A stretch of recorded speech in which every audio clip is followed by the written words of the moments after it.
Hey guys, it's Elon from Inside Fighting here with David, and we're gonna show some cool stuff today. All right, deal with it. Pow pow, inside fighting, yeah, dangerous martial arts. Pow pow, ooh ah. Okay, so the first thing I want to talk about is something I was showing David, which was a Panatukan drill, but really how I see it applied. I talk about this sometimes. You know, we do this 3-count drill, 1, 2, 3, 1, 2, 3. Well, I was showing him some basic entries, which are I use in a Dumog standpoint, a wrestling standpoint, how I enter into clinches a lot of the time. Now we can do this off someone attacking or not attacking. It just looks like this, my diagonal footwork to get to the outside or to come right to the outside here. Now the reason I train like this is because he'll stand there and I'll just start learning to flow to get my grips here. So I can start doing this, I can do this, always with diagonal footwork. If I step in straight, he's gonna crack me. You can also do this off of punches. He can come in and I can learn to grab here. He can come in again and I can learn to grab on the outside. It doesn't matter.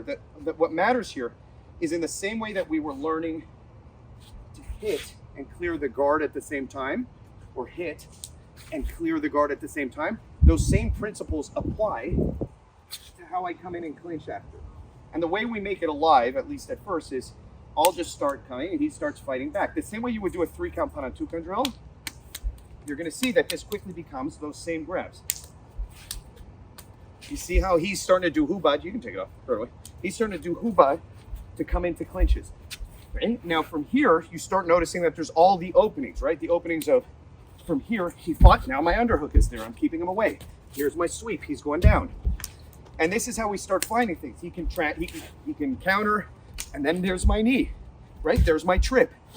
I start just moving with him, flowing with him, but we're actually starting to resist each other. You can see it starts becoming alive here. Boom, boom. And he's allowed to hit. Boom. There's my trip again. He's going down to the ground here. And so it actually becomes sparring, right? Now we're actually trying to fight each other. So that's just a little intro into how we make our, it's hot, right? How we make our Panatukan alive into wrestling. Now, what you'll notice a lot of the time is the underhook. I like the underhook.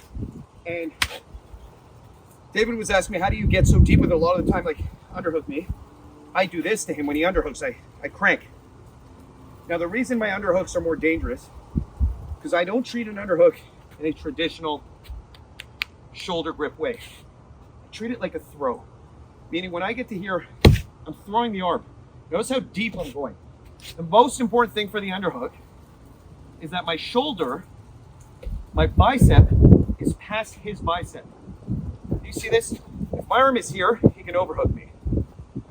If my arm is here, try and overhook me. He can. In fact, look how easy he goes down. And so a lot of time, if we just move, see how deep I am already? He lost it. It's there. Now, this led to the next step, which is how do I defend the overhook? Because he gets the overhook on me. And a lot of the time, this is from Jiu-Jitsu, air guitaring. What I mean by air guitaring is this. So he goes for a deep overhook. If I'm not careful here, he can break my arm because if he just drives down, my elbow's in danger. I roll my arm out like I'm throwing it. Go for it. I roll my arm out. Now, if you look, he actually literally put his arm in a bad position for me. But what normally happens from here is I roll out and I get the arm drag. This is very common for me in sparring. I go from here and I get to the arm drag. In slow motion, we're here, I'm going for my underhook, I wasn't deep enough. He overhooks tight, I air guitar out, I feed, and then from here you have your arm drag into whatever you want. Now, this led to an interesting lock that he liked. Okay, now, I'll do it on this side. A lot of the time, if I were to do it on, so go. If I get to here, and we end up here, we end up in this position.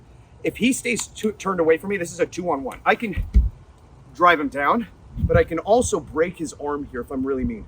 What I'm doing is I'm locking his shoulder into place. So I have a lever at my control point and my fracture point.